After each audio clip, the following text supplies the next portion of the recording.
Russell's viper এখন top of the country. হঠাৎ বেড়ে যাওয়া বিলুপ্ত প্রজাতির এই সাপ নিয়ে আতঙ্ক ক্রোতের যেন শেষ নেই। রবিবার নাটোরের পদ্মার চরে বাদাম ক্ষেত থেকে দুটি বাচ্চা সাপ ধরে আনেন কৃষকরা। এরপর চলছে কখনো প্লাস্টিকের জারে বন্দি করে রাখা, আবার কখনো ছেড়ে দিয়ে ফটো সেশন। শুধু এই বাচ্চা দুটো নয়, শনিবার আরও 4টি রাসেলস ভাইপার পিটিয়ে মারেন কৃষকরা।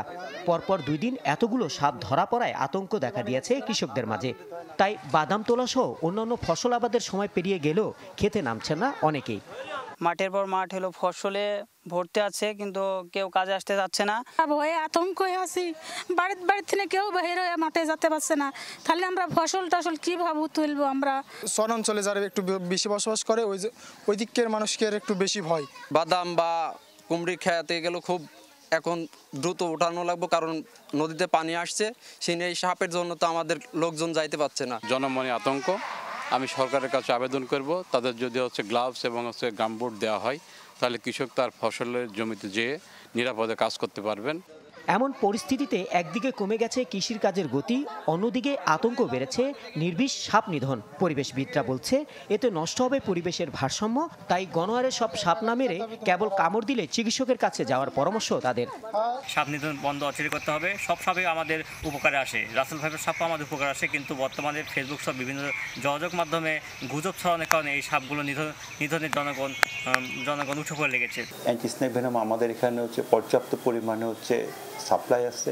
আমরা রোগী যদি আসতে পারে, আমরা চিকিৎসা দেওয়ার জন্য প্রস্তুত আছি। আমরা পরিবেশবাদীদের সাথে একমত স্থানীয় কৃষি বিভাগের কর্মকর্তারাও।